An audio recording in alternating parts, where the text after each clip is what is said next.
Hello, beautiful people. My name is Davi. I'm joined by Abe and Charlie. Welcome back to another Wire Wednesday. And for our viewers and listeners, we hope you guys are doing well. Just a quick heads up. This episode is also available on Apple Podcasts and Spotify, specifically the discussion portion of the show. And if you want to watch it ad-free and uncut and early, you can become a member here on YouTube or join us on Patreon. The link is in the description. Both are $5 a month. You have to have your own copy of the episode. We'll give you a countdown, the episode time code, and you can watch it in sync with us. And also, y'all, don't forget to leave a big thumbs up on this video. And also, if you're new here, please consider subscribing, hitting that notification bell so that you can be notified when we have a new upload. I really hope I'm not frozen as I said all of that stuff. Hey, and Charlie, how y'all doing? The technical difficulties podcast continues. It continues. Not frozen on OBS. I wasn't frozen on OBS last recording as well, so I thought everything was running smoothly, but it turns out it didn't. But we do not have comments for this show for previous episode, so we're gonna head right into it. With that being said, Charlie, episode 7 of season 1, One Arrest. Here we go. Yeah, Yo's talking about some guy named Loman who's down with strep, like he's sick. Strep. The last part is something about how he's gonna start up a fashion lady or some shit. Talk about strap. He's saying they're sold out in the low rises, so tomorrow they're gonna start fresh with a new package. That's what you hear? Listen again. Low man strap, Joe. Low man, meaning a low-rise pit. You all the way down. It's down to scraps on the last package. But we gonna start fresh on the latest tomorrow. Down from up north. Tomorrow he's gonna start fresh on the latest package. Damn, how y'all hear it so good? Gold Coast slave ship bound for cotton fields, sold in a market down in New Orleans. The fuck is that? Rolling Stones. First 2 lines to Brown Sugar. I bet you've heard that song 500 times, but you never knew, right? I used to put my head to the stereo speaker and play that record over and over. That explains a lot, actually. Black's code for stinkum. We picked that up once we got on his pager. Now there's gonna be a re-up of 4 G-packs in low-rise court. Stinkum is on the re-up, and it's gonna go down around noon. You sure about all that? Turn it upside down. 4 hash marks in a row, 1 for each G-pack. Low for low rises. 12 for the time. S for stinkum. How long to figure that out? 4 or 5 hours. You sit here looking at beeper messages for 5 hours at a time? I don't know, it's kind of fun figuring shit out. Well, damn. Who in their right mind would have thought that Prez is in the intelligence part of this operation? Meeting him, I wouldn't have for the first time. Makes me curious if we're going to develop him like that. Their form of communication is pretty... Very coded. Somewhat complex. Very complex. Mm-hmm. It is. They're putting, I feel like, a lot of organized crime to shame, to be honest. Like, this is very sophisticated, the way they're going about it. Talking about organized crime, the mafia is back. Oh, my God, bro. Oh, my God. That is insane. A man must have a code. These are all yours and they're all open, Sandy. Last year, your clearance rate was 40%. This year, it's less than that. There's not a lot of dunkers in there. Oh, Mike, you're good on the dunkers, I'll give you that. Shit comes to dunkers, you solve probably 6, 7 out of 10. But a stone fucking whodunit? That's not a fair assessment, Major. Fair? What the fuck is fair? I got a detective out there, unsupervised, running his own special ops unit, burning me every chance he gets.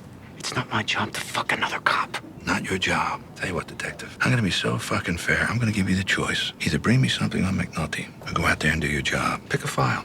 Any file. Major. Pick a murder and solve it. Or bring me McNulty. There's no third choice. This is crazy. He's literally like, you're so bad at your job that I'm going to make you do something illegal. Or do your job. You can't do it. Trying to figure out like why he's just do your job. Yeah. Now the runner's gonna bolt. I got the runner. You stay with stinkum. No. I got the runner, he takes Stink. No. You both take the runner. And Stink gets away. Nobody gets away. But we pulling Stink on a car stop now, we got to give up PC, which means we got to give up the wire. And between the wiretap and the runner bolting from the truck, we got a charge on Stinkum anytime we want it. That's how you build a case. Can't go over the big fish too early. Understand Barksdale's name is on nothing. He's always a step or two removed. It's a career case, Your Honor. Look here, Jimmy. You misspelled culpable. And you're confusing then and Dan. Gosh. Thanks, Teach. I mean, it's great that you're going through every word. Not to be confused with THAN. which is most commonly used after a comparative adjective or adverb. He does not care. I'll sign an order for 30 more days on all taps and clones. One copy to the court, one to the state's attorney. Anything else you need? What, from you? Okay, ego. Always a pleasure, Miss Perlman. Your professional demeanor and your overall competence stands in stark contrast against the usual municipal backdrop of mediocrity. Another 10 years of this nonsense, and I see you wearing the robes of the district court for Baltimore City. Interesting. Why is he giving him so much shit? Jesus. I would love to throw a fuck into her. Yeah, that's what I was thinking. I was like, he's trying to get in her pants. Come on, Jimmy. Sit. Talk. That scene was, It was like a power play. That's what it felt like. Yeah. Got him.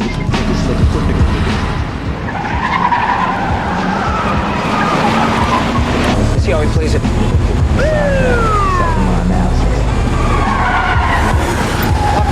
Shit. Damn. This can't end well. Oh. Here we go. Don't go after him, bro. Step, shorty. Step. Rib, yo. Hello,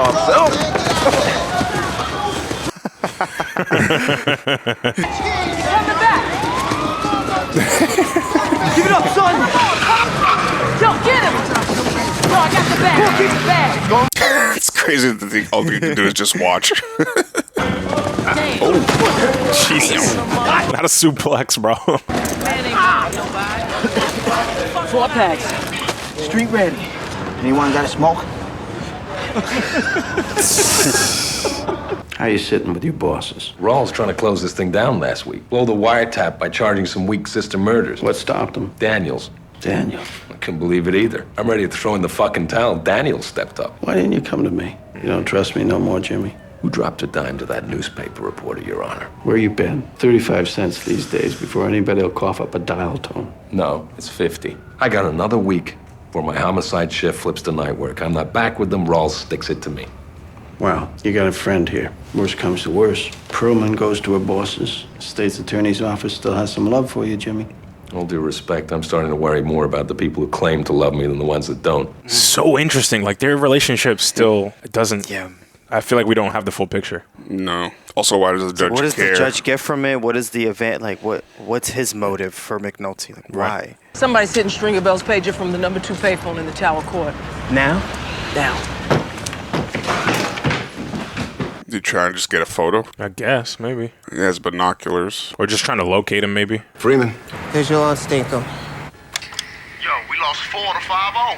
What? We lost 4. Yo, why the fuck are you telling me this? Oh, I remember. They have to have a visual on the person to be able to tap. Yeah. Okay. Yeah. Yeah. Yeah. They can't just listen on everybody's shit. They have to know. Yeah, Yeah. It makes sense. Yeah, so he had to haul ass over there. This guy. Can't go outside and play till your homework's done, huh? I can't do shit till I clear this case for Rawls. Well, how old is it?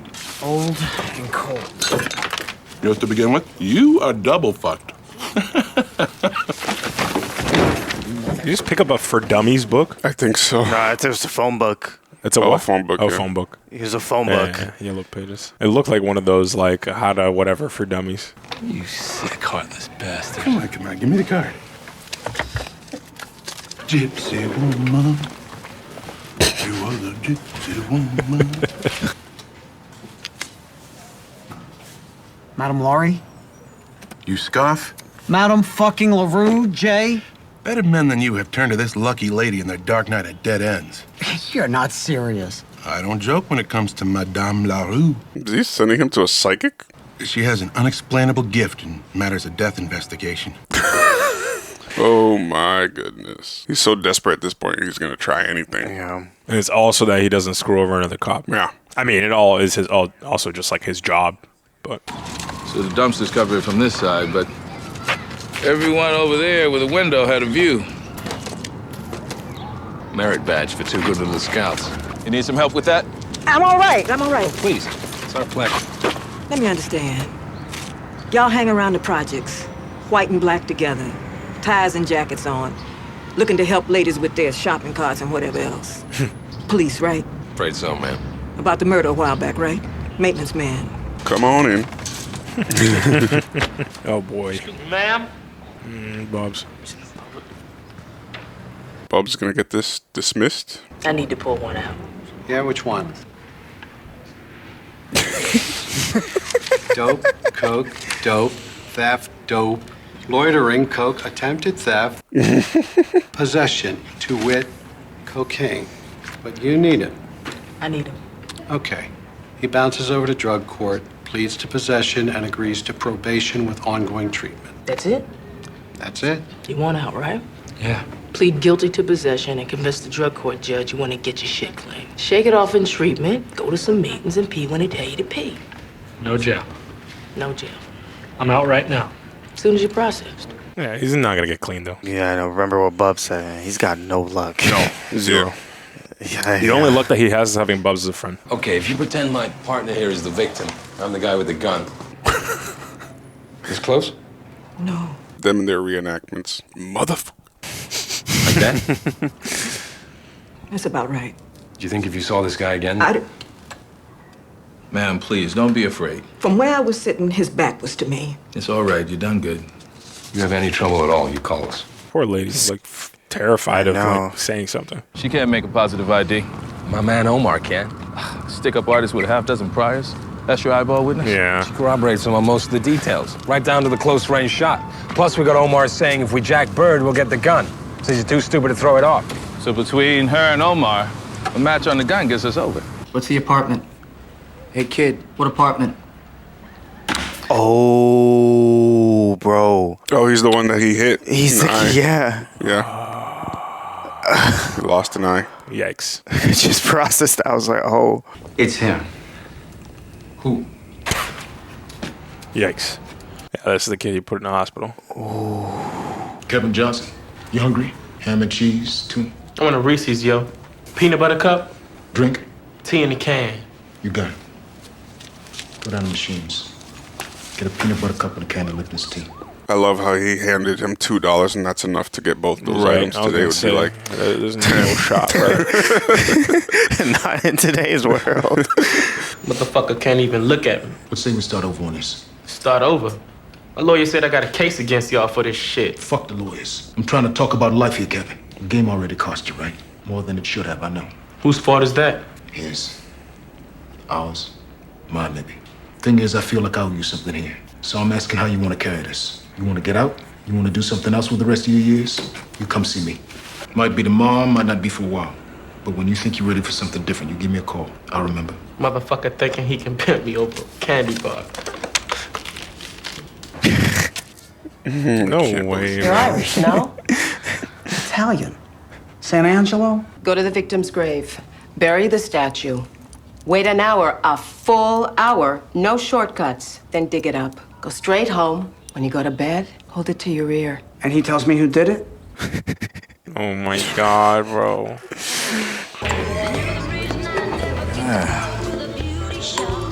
All right, Bunk, relax. Yeah.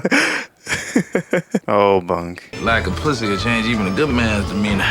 I'm so dead. That brother's starving, man. Pop quiz. City council? East side, maybe?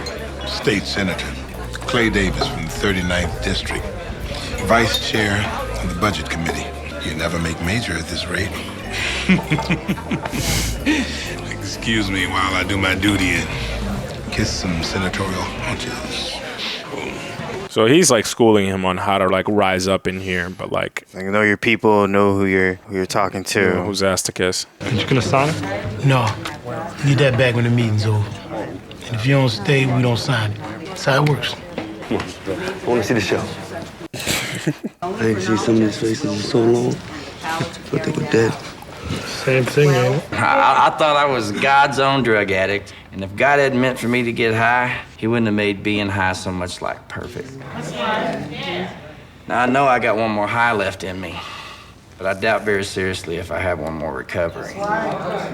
So if there's anybody out there that sees that bottom coming up at them, I'm here to talk sense. I don't care who you are. Oh, wow, Bubs feels like it's actually hitting him. Or at least that's the facial expression. The Mustard Seed Group gives out keychains for stretches of clean time. So if you've earned it, come on up and get it. Does anybody have 9 months? Does anybody have 6 months? Does anybody have 3 months? Does anybody have 1 month? And now for the most important person in this room. Does anybody have 24 hours or a sincere desire to live? Yeah, all right. Where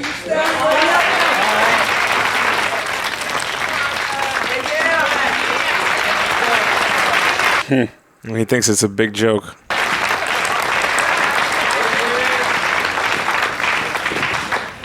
Yo, we shoved off this morning. 24 hours or a sincere desire to live. Also, I think he's seen, how it's affecting his friend. Yeah. Who's pitching? Buddy Broom? Who you driving for? Marla Denny's. I love to crack this hair crib. Yeah. Good day's work. Good day's work. What about the alarm system? Shit, I wire that weak-ass thing back on itself, pull the truck up, bust through those French doors. That'll work. Name's Damian Price, but I mostly go by Day-Day. You said you're Davis. But I mostly go by Lieutenant. So is he like rubbing elbows with like politicians and people who do like organized crime and whatever? Because like that's what I got from that. That guy is a thief, essentially. Yeah. Get on. Rub them together like that. Oh my God. He said rub them together like that. Lit, bro. This brother, stop. You know why I respect you so much, Bunk? It's not because you're good police, because, fuck that, right? Yeah, fuck that, yeah. It's not because when I came to homicide, you taught me all kinds of cool shit about, well, I don't know, whatever. Whatever. It's because when it came time for you to fuck me, you were very gentle. Damn right. See, because you could have hauled me out of the garage and just bent me over the hood of a radio car. And, no, you were very gentle. I knew it was your first time. This man's drunk face is hilarious. I'm so sorry. Monk is cracking me up. Oh, no, this is... Bring it back, you old whore. Turk. Can I get one more? Going back to see his shoddy or going to collect money? Get a chance, man. Let me pull your coat this up. I got a little move we might could do. So get with me after, okay? All right, most deaf. Who's snitching? Nobody. Is you showing that, man? You done had the stick up, then the jump out, now they running up on Snake. My crew, we tight. Now, ain't nobody holding no extra money. I already checked all that, so maybe your ass just ran a stop or had a tail light out or some shit like that. Nigga, you think I run a stop with 40,000? Fuck no. Nigga, I don't know. Well, something is up. So go down there today and tell them hoppers you got working for you down there that the shit is about to change. Stringer gonna come down there, he gonna run through the changes. Until the shit is straight, the pit is dead. Uh-oh. They're changing the patterns. They're kind of lucky that Avon is like paranoid. They catch 4 packs. Popping out the truck, they don't even get the plate. What's all this shit? Something is definitely up. Uh-oh.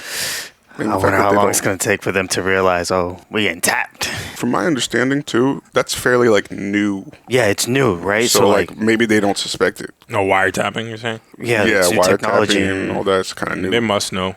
Well, he said, we don't talk on the phones for a specific reason. Yeah. So, they know it's possible, but, so I think they're wondering, how... How? Trying motherfuckers pop the package from nowhere. Who you talking? Skinny black motherfucker and that ass ugly narco. The white boy with the ball cap. The ones who John Bodie? Batman and Robin, yo. Alright? Bang out him, baby. I'm Batman. I don't think so. Batman's white. And Robin's black. Oh, they're right back to it. Yeah. God have mercy when they piss you, boy. What, you mean the God of my understanding? No, we gotta get you some clean piss, So you can take up into your probation office. Yo, Bubs, the fuck we know what clean piss? He doesn't know anybody. Like, Kima? Oh, man. Oh, here we go. He's going to have to wait an hour. The saint to the... Oh, my. Already dug it. You worried about being seen? Well, if anybody got a problem with me spending time with y'all, I'd be much obliged to stick my gun straight in their mouth. Now, how that work? I know one thing, when y'all run up on them, y'all best be more careful, that is. Why's that? Oh, Bird, we'll throw down without thinking for sure. Hey, yo, Poop, where Wallace been at, man? I don't know. He in the wind, yo. That's true. We haven't seen him. Yeah. Haven't seen him in a bit. Don't even come out his room some days. This guy I know from the club. He's from D.C. He got this thing straight to New Orleans. These Jamaicans down there, they're offering weight, D. Uh-oh. My uncle know about it? This thing on the side for me. I'd be taking all the risk with them people. Once I have a package, I bring it down here to y'all, and you put it out. We do an even split on what comes back. Oh, boy. Yeah, let me think on it, all right? Finally get some ends for us. You see what I'm saying? He's not stupid enough to do this. He's gonna tell his uncle. Yeah, I think so. Could be a test. Maybe. Yeah. Oh, is that Wallace, bro? Doing that? Oh, yeah. Yikes. I don't know what he did with his money. Dang. $5 half there, mister. $5, man. That's him. Take him. Hey, shorty! Where's it at? Yo, Freeman's a dog. He's crazy. Yeah, dude. Bro. That was crazy. Oh, yeah. Look what we have here. Oh.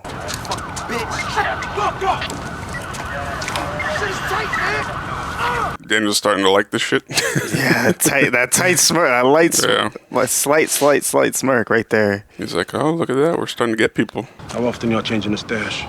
Oh, every night since we got Jack. Anybody on the team getting high? Nah, man, just the old touts. I got no cell phones, no house phones neither, right? Nah, man, nothing but these pages and them pay boxes over there. That's it. All right, tear them motherfuckers out. What? Tear out them phones. Uh-oh.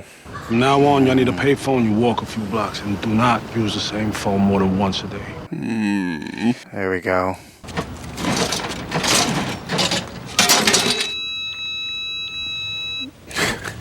Uh-oh. Things were going so well for them, and now back to square one. We wanted to hang the velvet backdrop with the Lexus and the pit bulls, but it's still out at the dry cleaners. Yeah, but seriously, folks, we really wanted to show all the jurors that you left our little interrogation here without any more scuff marks than what you brought in. Fuck you, fat man.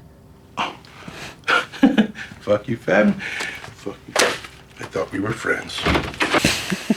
That gun is downstairs now in the ballistics lab. It comes back on a dead state's witness, and you're gonna see death row. You up for that? Suck my dick. Where's my lawyer at? You got one chance, you stupid motherfucker. You roll back on the people you killed William Gann for, or you gonna eat the whole meal. Tell you what. Give me this hand back, step to me, and I'll fuck you in all three holes. Fucking charmer, this one. Biatch. So you're my eyeball witness, huh? So why'd you step up on this? Bird trifling, basically. Kill an everyday working man and all. I mean, don't get it twisted. I do some dirt too, but I ain't never put my gun on nobody who wasn't in the game. A man must have a code. Yeah, we've been talking about. What else you got in the way of open murders? Going to Barksdale. Going anywhere. How far back you want me to go? As far as you need. Murder stay murder. Gun matches. You're done, Bird. Last chance to grab a little something for yourself on a deal. Eat my shit first, you downtown white whore. His insults are very interesting. They're funny. Take this ugly ass, eat it with you too. Oh, now he lying, because ugly ass I know isn't real.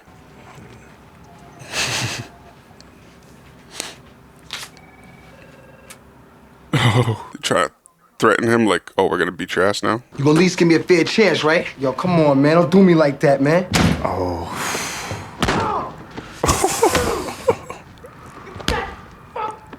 I thought it was just gonna be intimidation, but nah, they're laying into him. But last year, a couple days after Easter, this girl by the name of Nisi, about 30, 35. Denise Redding. Yeah, I got it. I'll be damned. Bird sure know how to bring it out of people, don't he? By the way, this actor that plays Omar is fantastic, by the way. Like, really, really good. Yeah. The Lindsay case, right? No way. Who the fuck is Denise Redding? Did it work? I don't even fucking remember this one. I swear I don't. Well, it's down. Our boy gave us a statement, 2 witnesses, and an idea of your shooter. Take it with our compliments. Sandy! What are you doing downtown this time of night? Madame fucking LaRue. I gotta thank you, Jaybird. You saved my fucking life here. Only thing I can't figure is I asked for help on the Lindsay case, not this one. Fuck the gypsy shit. These are the guys that saved your ass right here. Hey, Jimmy. We gotta talk, man. Oh, boy. He's gonna tell him. Must be No the way. attorney's house. Yeah. Yeah. Yeah. Drunken fuck on a Tuesday night? Is it Wednesday morning? I'm not drunk. It's Rawls. He's going after my badge. What? They're gonna do me, Ronnie. They're gonna do me. I love this fucking job. They're gonna do me. She the only kind of person that can help? I don't know. Man, it's getting down, man. It's getting down. One thing I love about I'm loving about this show right now is that it's just so it's packed with just so much information.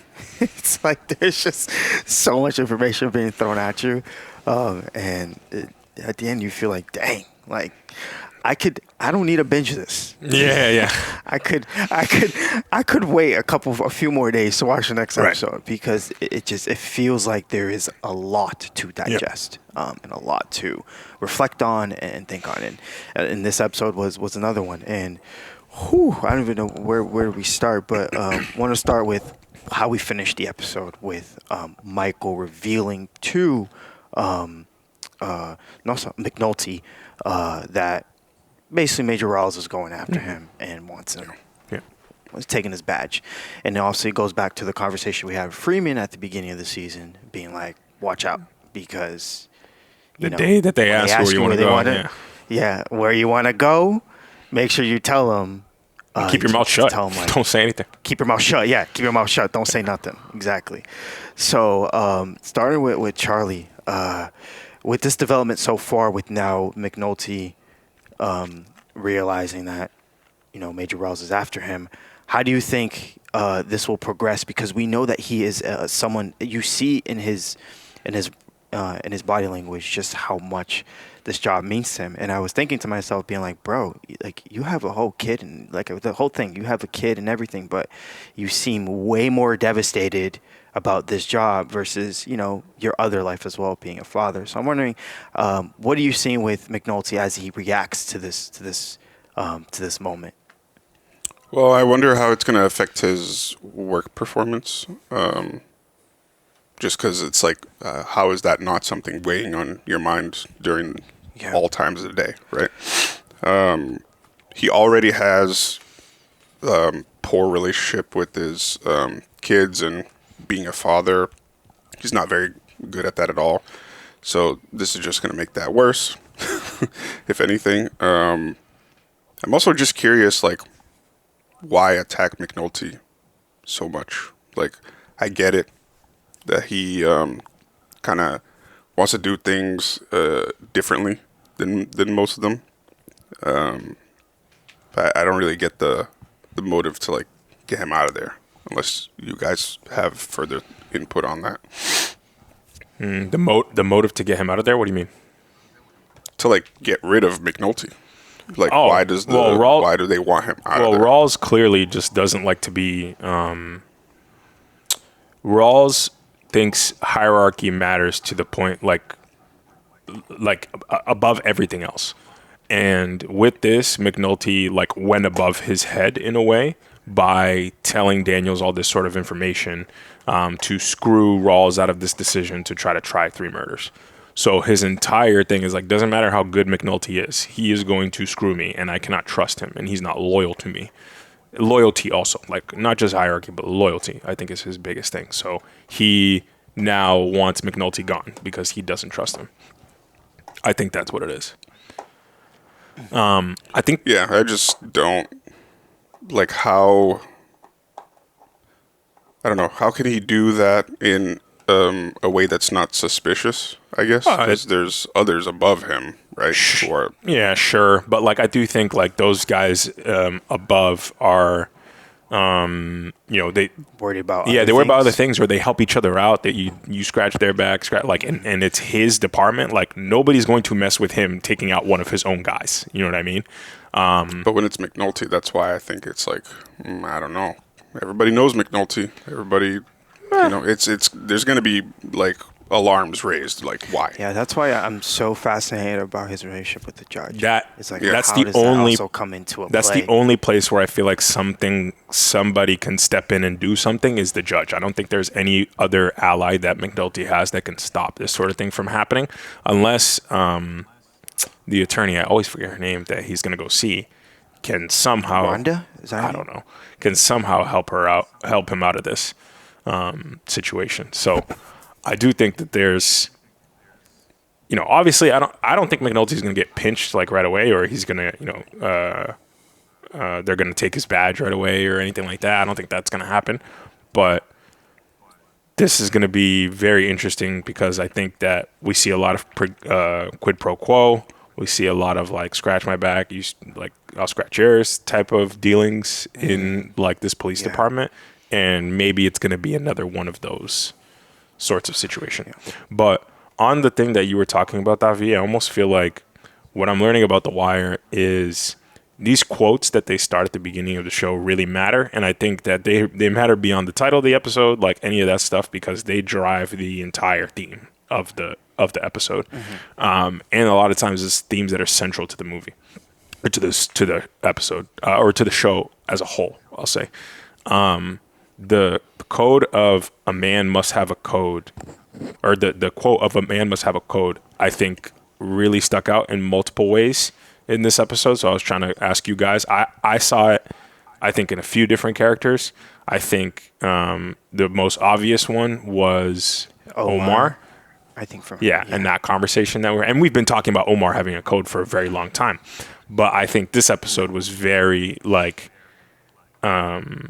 very strategic in how they showed you multiple instances of that. And I was wondering if you guys picked up on other instances of like a man having a code or somebody having a code in this episode.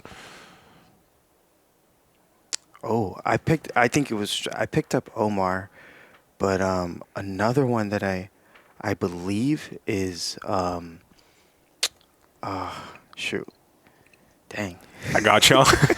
Nah, man, you got me now because right in the face was Omar, but I think we see like characters having conflicts with codes. True, very true. I think we see Bubs. I think he has a conflict with his drug addiction. I think is a reflection of that code as well. We see moments with Michael, which was a really big moment. That was the one that I was thinking of. Was like with the police, because he was like, he's a police, another police officer. McNulty is just another guy in the. You could say they're in the same rank as each other. So it's like, am I gonna report to someone who does not care about my well-being, myself, or report to my well-being, or am I gonna report to the guy that I'm working with daily and I am always in conversation with? I think I'm gonna go to that person. So I think that was another big moment as well with Michael, like warning him him and being like, yo, I think that's his code, right? Moment. Like that. That's his code. His code is being real to the people you conversate the most at work and you actually work with on your day-to-day life. Yeah, and right? It was the beginning of the episode, right? It was something like, I can't take out another cop or something along those lines. He was basically stating to Rawls what his code was. It's like, I'm not doing this. Like, that's what I'm living by. And Rawls essentially was like, well, you better solve some cases because you suck at your job, or you're going to help me figure out how to make this happen. So I think Mike was trying to figure out how to stay within his code and live within his code. You mentioned a good one, Davi, about Bubs. Bubs' code is super interesting because I feel like he is an addict. He lives in that world. Obviously, he has brought up his friend, I think his friend's name is Johnny, to kind of live in that life. But in the same way, you see a stark contrast with the way that Johnny and Bubs view like NA and how like the concept of it and whatever. Like Johnny's kind of scoffing at it, whatever. Bubs, I feel like his code is almost like a respect towards addiction, and like he knows it has a hold on him, and he has like almost like a fear or respect for it in a way that Johnny does not. And I think that is part of his code, is like, hey man, we play this game, but like at the end of the day, like a lot of people that have been in this room have died. I didn't expect to see these people. People are like actually fighting for their lives. And I think Bubs recognizes that to a little like more of an extent than Johnny. So I feel like he has a little bit of like a code of what's right. And also just going back after, you know, Avon's crew when Johnny got jumped the first time and informing. Like I think that was part of his code, is like taking care of his own people. Yeah, and for me, the moment that broke me the most with Bubs was the pan of the pin next to the drugs, and then to him, and you can clearly see that he's conflicted. Like he knows that it's hard for him to leave the life that he is now because he's trapped in it. But you can see that there is a respect for the ones who can take that step, and you know that moment where he gets up for the pin is, you see, it's a beautiful moment because it's like, wow, he recognizes that there is something better that he could achieve, but he just knows that he's stuck in this world, that it's hard for him to leave because is that all he knows? You know, has someone ever provided a path for him where he could seek something else, right? So these are the questions I have with Bubs. But another one, I had one in my head. Oh, D specifically as well with that dude Orlando, when he tells him like, yo, I got something on the side. And it's like, the question is like, will D report to Avon about this, or is he going to move this on his own with Orlando? It's like, that's where we'll see next episode if he's going to have that code as well. Yeah, 100%. But it's like, not everybody's code is the same, and a lot of codes conflict with each other. I think like that's one of the things too, is like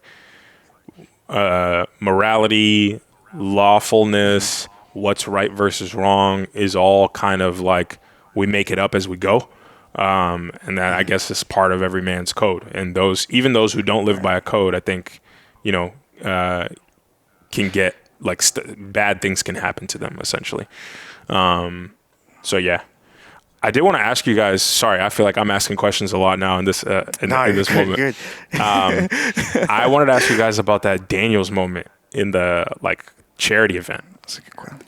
Because I thought that was super interesting. About like, you know, we get this moment where Deputy Ops is basically like schooling him and being like, you'll never make major if you don't know that person's name. That's a state senator. This person, blah, blah, blah, blah. $500 plate. Kiss this person's ass. Kiss this person's ass. And it was like, you can clearly see that Daniels is career driven and all that sort of stuff. But the moment that he's sitting next to that guy and the guy is talking about how he would like rob this house, essentially. And then Daniels has to say like, what people usually call me lieutenant or whatever. That was such an interesting moment to me because if you think about just like the purity of like policing, you would think in that moment, like Daniels is like, all right, this is a criminal. Like I have an obligation here. But at the end of the day, he's also at this house where he's at an event where he's schmoozing and kissing ass and all this sort of stuff. And it's like, should I be disruptive in this? So I was just curious of what you guys thought about that moment and the contrast of like all of this like purity, people that are like in higher positions, and somehow there's this like criminal that's sitting in here, and Daniel's not necessarily doing anything to address that. I just was curious what you guys thought about that. What did you think? I kind of take it back to his interaction with Stink, I think. Was it? Yeah. Because he was trying to get like, it was Stink, right? The guy with the patch. No. The kid with the eye patch. No, that's sorry. That's Kevin. Kevin, yeah. Well, that's his real name. Yeah, but we don't know I don't know if we know his name, but Stink is somebody else. Okay. Okay. Anyway, yeah, that interaction, he, you know, was trying to sway the kid, convince him to be one way, whatever. And I think he was just trying to be likable as well. And the kid was just basically like, F you. Like, you're trying to pimp me off with Reese's peanut butter cup and a drink. So I don't know if that also like played a small role when he had that interaction with the guy at the fundraiser. Like him just having that sort of rapport with criminals or somebody that he's trying to get to like him, I guess. I don't know.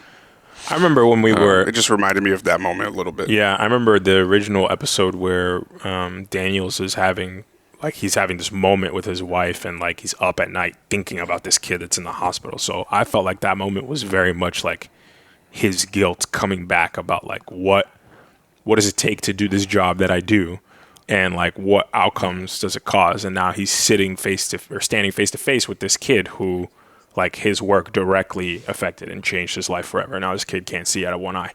So I thought that moment was very much like almost a little bit of his code, in just like his morality. But back to the like the house situation, Davi, what did you think about that aspect? Yeah, I think The Wire shows a lot of power play.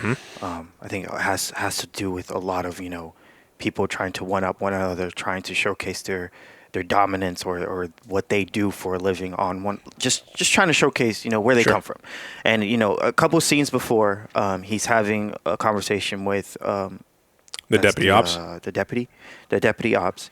He quizzes him. He goes, "Oh, you got to know everyone," and he doesn't know who that guy is. And I think in that brief moment, he felt powerless. He felt like, "Dang, I don't know as much as I should. All right, I should look out for that." So what do? He goes to the back room of the home over people he knows that are, I think, maybe under him, who are probably a level below him, and he's like, "All right, let me sit down and talk to these people here. Figure out who they are." And then he starts talking, and then he reveals to them, "Oh, I'm also a lieutenant." I think that moment was to kind of I know what you mean. He's like showcase his power. Yeah. Showcase some sort of dominance in the room, in the place that he is right now, because he's in a room that is filled with people who are more powerful than him, more powerful, maybe a higher class, and him going to all the way in the back, right, to the workers, to the working men there, and he's like, "Remember, I'm a lieutenant. I got something too." Yeah, I don't know. I just felt like he wanted to. Yeah, I did feel like he wanted to like dominance at play. Yeah, exactly. I think he wanted to flex a little bit, and he wanted to showcase his power in a degree. So when essentially somebody's confessing to how they would commit a crime, and he's like, "I'm a lieutenant," it probably feels pretty good to be able to do something like that. Yeah. But I think the other thing that it showcases to me, just that whole situation, is like, man, there's corruption in here, and we don't know any of it at this point. Like, we have not scratched the surface of the corruption of the show. And it feels like they're trying to show us places where it exists. And it's like, hey, look at this real quick. All right, let's get out of here. And it's like, you'll put these pieces together later. That one situation, I think, we'll come back to at some point. And then towards the end, with them beating on Sting, that was, I think, another just show of just or Bird. I think that was Bird. No, Bird. Sorry, Bird. Not Stink. Bird. Yeah. My fault. Yeah. But then being on Bird, that was another. I think showcase of that with you bringing that. Yeah, up. but again, like the code piece, like this feels prevalent. Like, is it within your code to really do that sort of thing? Do you have enough of a code, or you know what I mean? How far is too far? Is almost like the underlying theme of this, it feels like.